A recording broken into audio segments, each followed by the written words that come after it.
Welcome to Sicily.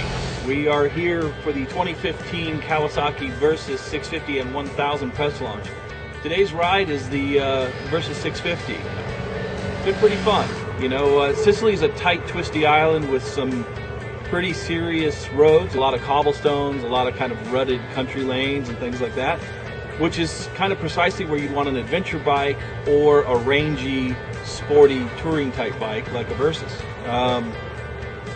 So we're having a good time. I think we're in the right setting to figure out what's different and how it's working. This whole upper fairing is brand new, and the cameraman will walk around right now and we can take a look at the new Kawasaki face of the Versys. It used to have a vertical stacked headlight, like a narrow headlight, kind of funky looking. And now it's got this sort of ninja-esque side-by-side headlights, faired-in headlights, and it has a significantly larger windscreen that is now tool-free adjustable. Now, unfortunately, it's just a mechanical knob tensioner, and it's easy enough. It's not one-hand adjustable, and it's not really on-the-fly adjustable, unless you're reckless.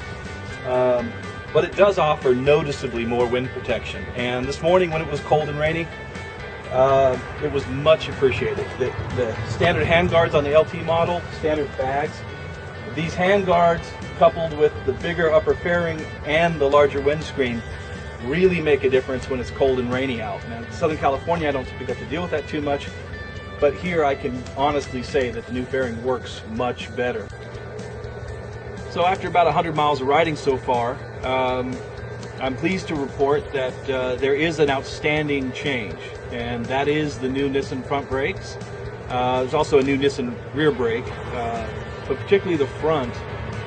You know, it's got a monoblock style caliper, but it's not actually a monoblock caliper. It's a two-piston pin slide caliper, which is the same technology as the old ones. So it looks better, and you'd think it doesn't perform any better. The nice thing is, though, Kawasaki coupled that caliper change, which is mostly cosmetic, with an actual new front brake master cylinder that has a higher leverage ratio and also a more aggressive pad compound. And what that does is it takes away all of the wooden feel that the Versys kind of was known for having. There is something, though, I'm not too pleased with. The good news is it's not a standard part, but these bikes are fully accessorized with genuine Kawasaki accessories, and one of those is heated grips. So they're nicely integrated once you put the kit on the bike.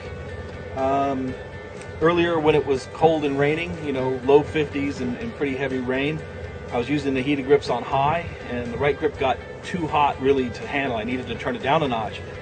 The left grip at that time was pretty comfortable.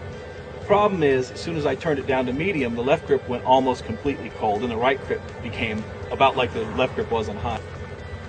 One other minor complaint, there is a gear selector now standard on both the Versys 650 and the Versys 1000. Now, the issue I have with it is it's sort of like a tacked-on afterthought. Instead of being an integrated with the LCD type display, it's sort of this, it almost looks like an LCD clock that you buy at, you know, a drugstore or something with the adhesive back and you stick it on there. It uses like an interpretive algorithm to figure out what gear you're in. And because of that, because it's not actually reading the gear position, it's sort of looking at the RPM and the road speed and trying to tell you what gear it thinks you're in. It does sometimes go blank and jump around a little bit, which can be a little distracting. The rest of it, you know, there is a new separate function front fork. It has roughly the same travel, has roughly the same overall performance as the old fork. Still rebound damping and preload adjustable.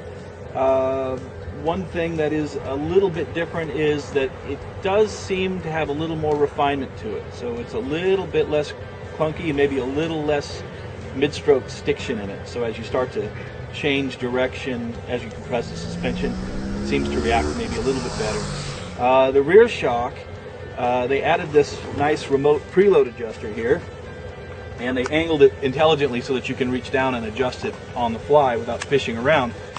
And that's a nice added benefit. So, you know, you go a little faster, you might want to firm it up a little bit, and you get on some rough, choppy pavement in town or something like that, and you might want to soften it for a smoother ride, and you now have the option of changing that. To keep the price in line, though, they did sacrifice adjustable rebound damping in that shock, and I was really concerned about that. So I was concerned that with them dropping the adjuster on the new 2015 models, that this thing would end up being just a pogo stick when you hit bigger bumps. And funny enough, it doesn't seem to be. Now, it might be the added mass of the bags and stuff, maybe adding a little bit of extra leverage to the chassis so that the shock can't bounce it up so fast, or it might just be an internal change to the shock. So I was concerned that deletion of the adjuster would be a problem, and it turns out that so far it doesn't appear to be. Other than that, you'll have to read the whole story on motorcycle.com. I am very pleased. I would gladly trade my 09 in